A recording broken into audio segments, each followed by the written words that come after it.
Oi, gente, tudo bem? Bom dia! Já fiz meu café e esse áudio vai para a playlist Processo de Criação. Tô tentando tomar sol aqui. Hoje é uma sexta-feira de manhã, mas está muito fria.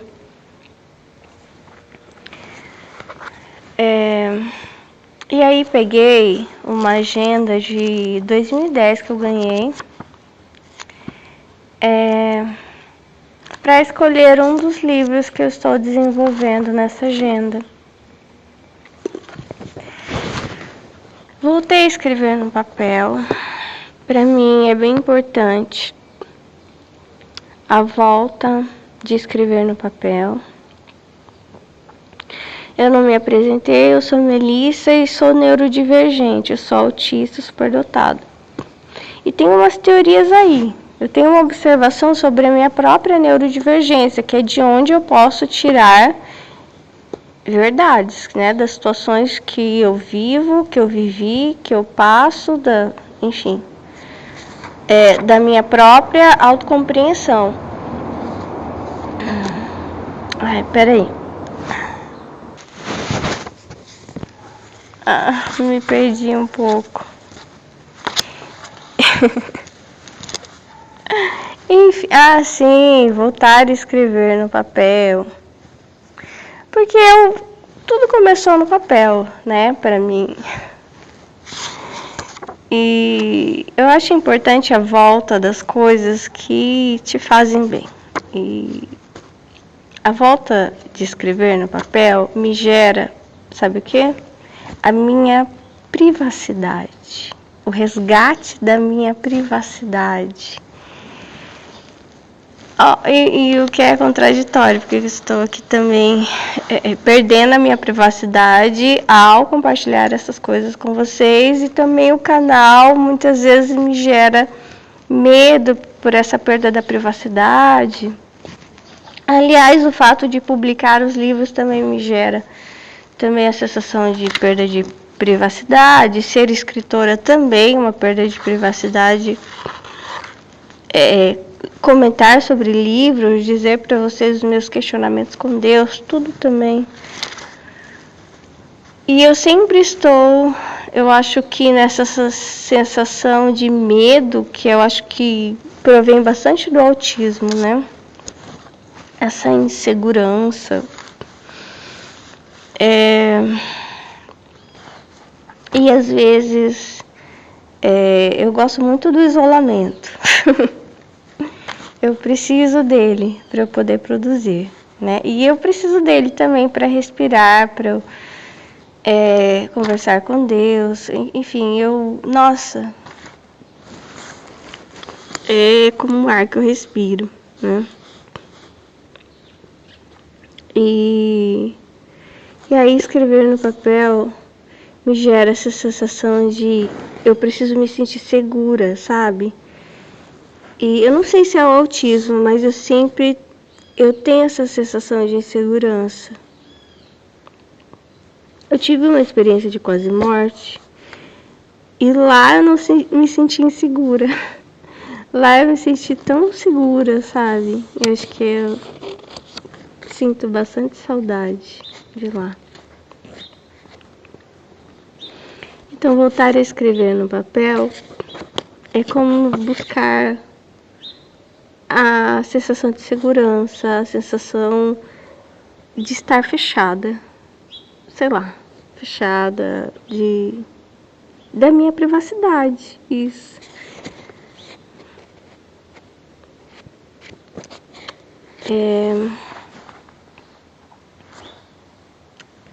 E aí eu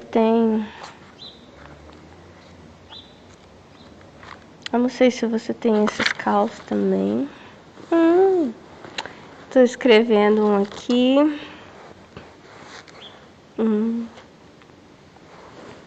Eu não sei se eu posso dizer o nome do livro. Aliás, eu nunca compartilhava meus livros com ninguém. Eu odeio isso. Para mim é importantíssima a privacidade das minhas obras até que elas estejam prontas, até que elas virem livros físicos mesmo. mas eu só compartilhava com a minha mãe, porque ela insistia muito.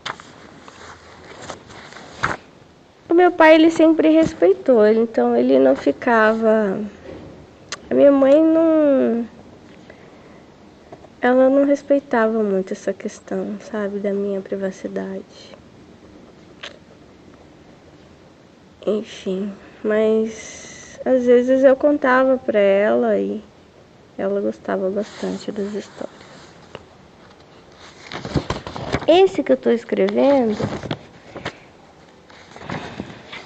eu não deveria dizer o nome, mas chama Sala do Perdão.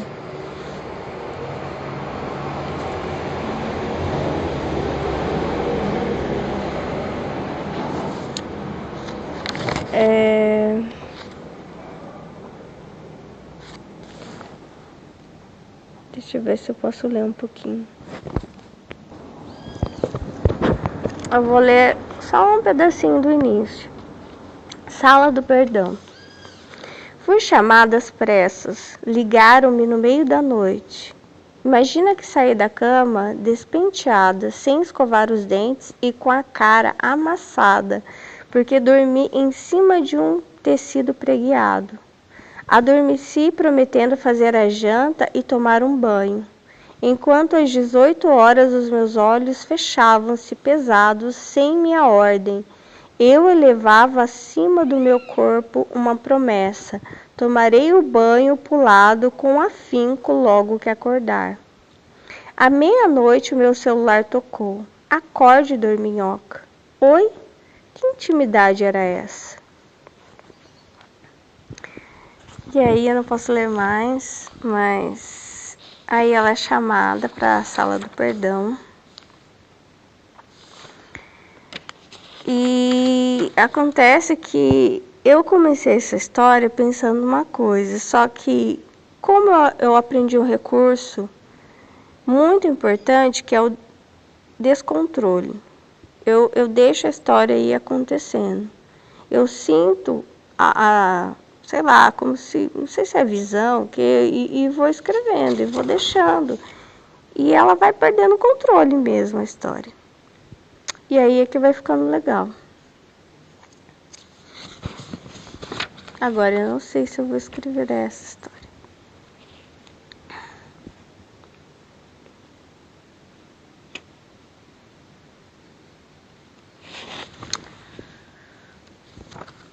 Nossa, que solzinho bom, tomara que aumente o sol.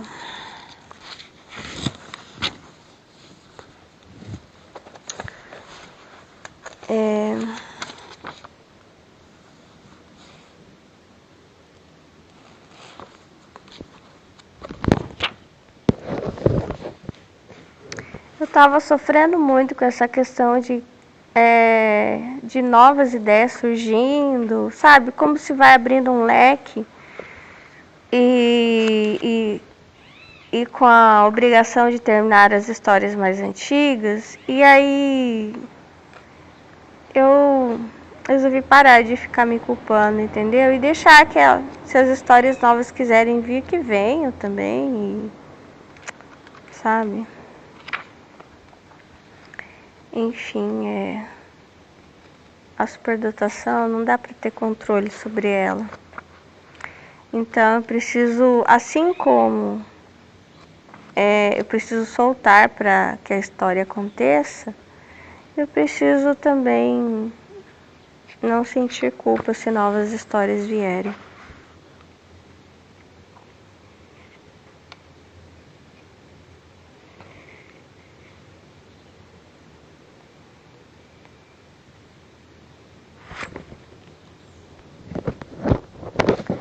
Eu tenho um apego bastante emocional com as histórias, sabe?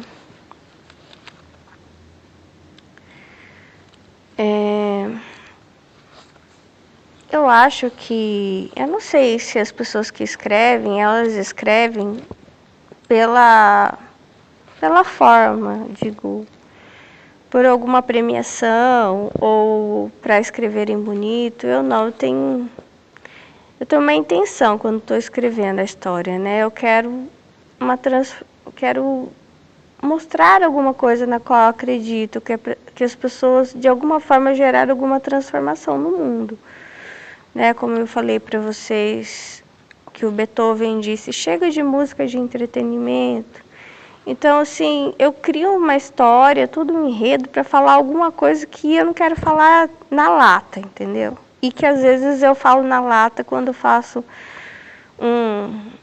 um vídeo, um áudio sobre falando de Deus, short de fé. Então eu falo as coisas na lata e eu não posso fazer isso nas histórias. Então eu crio uma historinha para falar de algo que eu acho sórdido, que eu acho feio, enfim, alguma coisa que está faltando no mundo. Eu faço tipo isso, que nem Jesus fazia as parábolas. Foi meio que eu encontrei de conversar com o mundo, né? Só que esse processo interno do meu isolamento, é como se fossem cartas, né? Como se fossem... Eu comecei escrevendo poesias e depois escrevi... eu lembro que teve uma poesia que eu escrevi, eu tirei até 9. Esse professor era bem rígido de literatura. E era toda metrificada, acho que era um soneto. Daí ficou pendurado ali na exposição, na escola, no colégio. Eu gostei bastante. Mas é incomparável hoje com o que eu faço, né? Porque... E depois eu fui para a poesia livre, que eu chamava de cartas também. Aquilo não me satisfazia, eu precisava das histórias, eu preciso das histórias. Aliás, eu amo observar, sabe? As histórias, as teorias, para mim, elas só são válidas quando elas são práticas.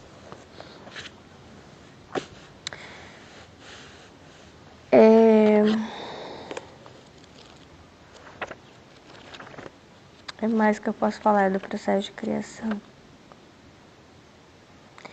Que eu tenho saudade do meu pai e da minha mãe. Ai, ai. Infelizmente, só vim publicar os livros depois que eles não podiam mais comparecer, né, aos lançamentos.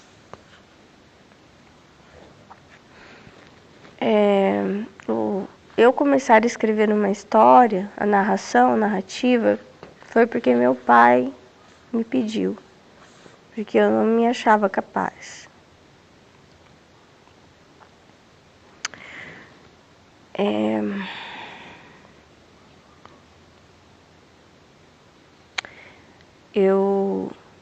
Eu não sei, eu fugi muito tempo, né, disso. Até que isso me encontrou quando eu mais precisava, quando eu estava com síndrome do pânico. Quando você tem síndrome do pânico, você pensa, nossa, nunca mais vou ter uma vida normal, né? Porque qualquer coisinha eu já estava sentindo mal. Eu tinha taquicardia, eu tinha que ficar correndo ao médico toda hora. Eu tinha a sensação de que estava perdendo o movimento dos meus braços, sabe? Das minhas pernas, sei lá, eu tinha a impressão que eu ia sumir. E foi quando o meu dom me salvou. Por isso que ele é tão importante para mim, sabe?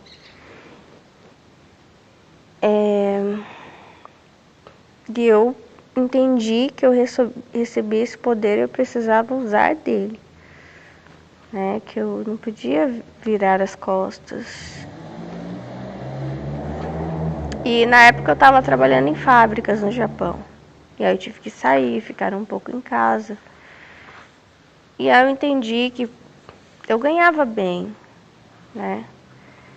E por mais que eu ganhasse bem, aquilo não era o meu trabalho. Aquilo era um sustento provisório. Mas aquilo não me sustentava, sabe? Não era quem eu era, não era algo que vem lá da minha alma, sabe? Sei lá de onde. E eu precisava acordar para a realidade de que eu tinha me negado.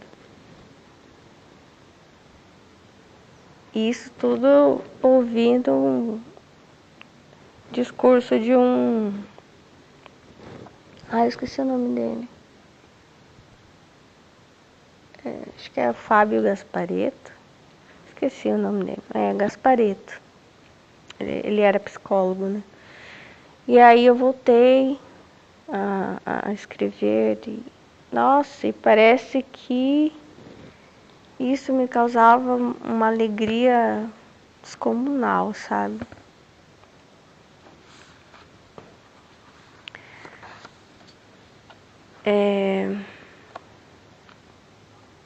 Até porque eu sempre fui muito calada. Mas não é só por isso, não sei. É o que eu sou, né? Uma contadora de histórias. Eu lembro que uma vez alguém me disse assim: nossa, você escreve super bem, né? Você podia escrever pra mim.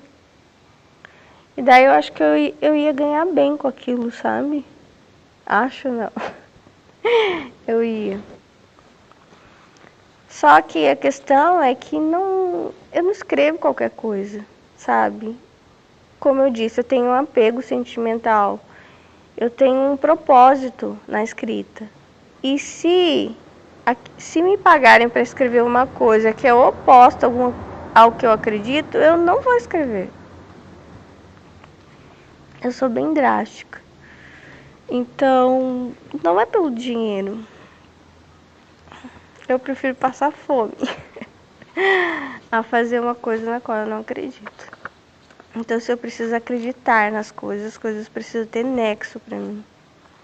E as coisas precisam ter valor para mim. Um valor, sabe? No qual eu nem entenda, né? Que me traga a sensação de estar em uma missão. Eu tenho sede disso. Sempre tive. E essa é a minha busca, né? Levar até as pessoas as minhas histórias, que não são só histórias. Elas vêm falar de coisas importantes, como essa sala do perdão, na qual estou desenvolvendo. E eu já não gostei do que se trata aqui. Porque eu fui escrevendo, achei que era uma coisa mais leve.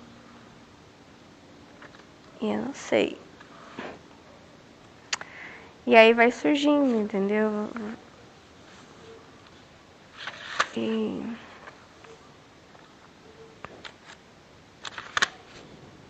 fiz o café, nem tomei ainda.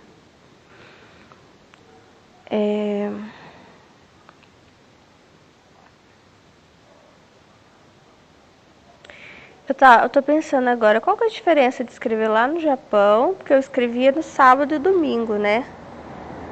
Principalmente sábado, quando eu não ia trabalhar.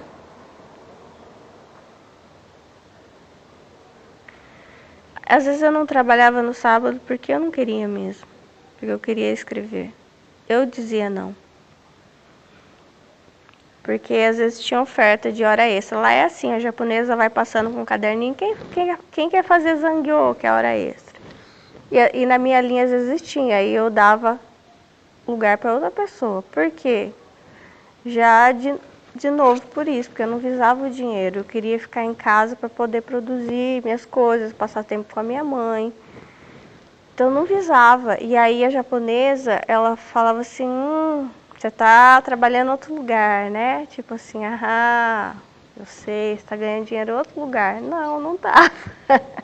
Eu preferia não ganhar aquele dia. Eu não queria. Entendeu? Agora eu tô lembrando, eu sempre lembro disso. Às vezes eu não falo porque dá a impressão que é um grande pecado, né? Como assim? Você tinha a oportunidade de ganhar mais e você disse não? Pois é. Às vezes eu sou assim. E daí trabalhava no sábado. Até foi num sábado desses que eu vi um fantasma, né? Foi acho que 2 vezes só. Que é uma alma, enfim.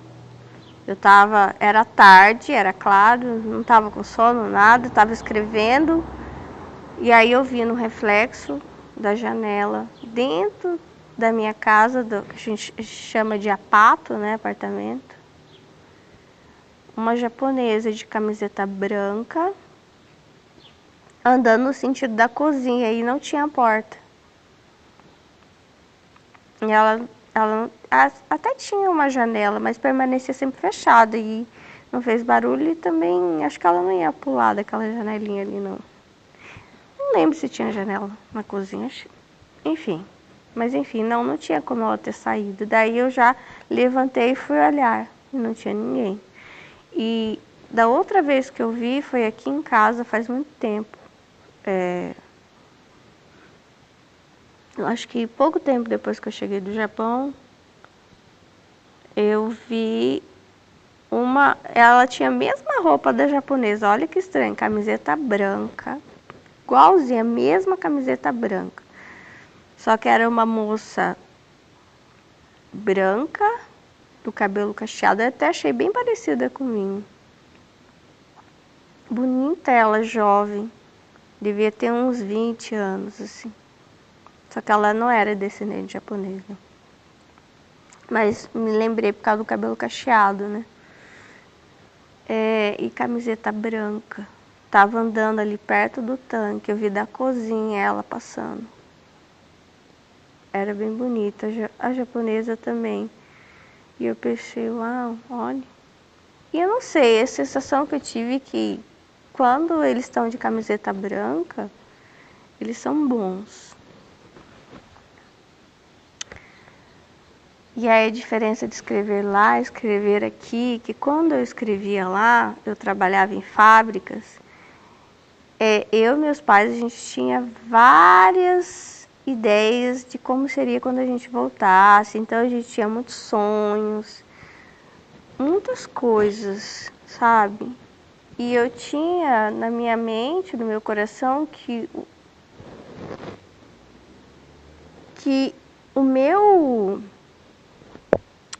a minha missão estava aqui no Brasil, sabe? Que eu tinha que voltar, até meus pais acreditavam também que eu ia voltar, Só que na época eu pensava que eu ia trabalhar no direito, ia prosperar no direito, que eu ia vir me casar e tal, porque eu tinha acabado de terminar o noivado. Então eu pensei, não é aqui que eu vou me casar, no Japão, né? Porque não deu certo. Eu terminei 12 relacionamentos lá no Japão. E aí, então eu pensei, não é aqui, é lá no Brasil. E lá que eu vou trabalhar, eu vou trabalhar no direito. Tudo errado, tudo errado, tudo errado, tudo que eu esperava. E aí, meu pai faleceu, minha mãe ficou doente, minha mãe faleceu, então eu tive uma filha, mãe solo, eu senti o peso dos anos, né, das minhas escolhas, não sei se erradas ou não, de querer não priorizar o dinheiro, mas, eu vou escrever porque eu quero mudar o mundo, eu sei, enfim. Mas é muito diferente da época que eu escrevia lá, que eu tinha um monte de certezas na minha cabeça, e de agora que eu escrevo, continuo escrevendo, mesmo cheio de incertezas. Mas hoje uma coisa que eu tenho é a fé, que eu não pensava muito sobre Deus, era uma coisa muito distante para mim. E hoje eu tenho a fé que eu tento desenvolver no meu dia a dia, na minha autocobrança e nos meus livros também. Porque Deus às vezes aparece nos livros e eu deixo. E mudou muito o meu modo de escrever, sabe? E eu não tenho certeza de nada, mas a única certeza é de que é isso. É essa pessoa que eu sou. Esse é meu trabalho. E todo o restante vai se somar a isso. E eu acho que eu estava pensando, 2010, a agenda de 2010. Pensei ontem, em que momento eu pensei, eu vou parar, vou desistir. Foi 2010. Uhum. Porque eu fui para São Paulo com os meus pais para registrar os livros, não para publicar. E a gente foi ali para a Biblioteca Nacional. E aí tinha até uma moça lá que era a chefe da Biblioteca Nacional. Ela leu um conto meu, que ainda não está publicado, é A Gêmea. E aí ela falou, não, ela foi lendo, ela falou, vou ler seu conto. E ela falou, nossa, gostei muito, eu fiquei tão feliz. Pensa. E aí, eu tinha que tirar várias cópias, tinha que assinar folha por folha, toda aquela burocracia e tal, mas a minha mãe gravou um vídeo emocionada que eu estava registrando. Para ela era quase como se fosse uma publicação, nem era. E a gente andou pelas livrarias Saraiva de São Paulo, tal, pelas editoras, deixei umas cópias. E cheia daquela... pensando, é agora, né? E não era agora. Daí foi depois de alguns que eu recebi duas respostas negativas, porque eu não deixei, acho que deixei em 2 editoras só, ou 3 a máximo. E meus pais estavam bem também esperançosos. E aí recebi as respostas negativas. E foi nesse momento que eu pensei, é agora que eu desisto, paro ou não paro nunca mais, porque se eu decidir que eu vou continuar, vai ser para sempre. Eu sou assim. E aí eu decidi continuar, então não há nada que me pare, só a morte. Aquela bonita, né? Porque ela não é feia. É isso. Tchau. Deus abençoe vocês que eu vou tomar meu café.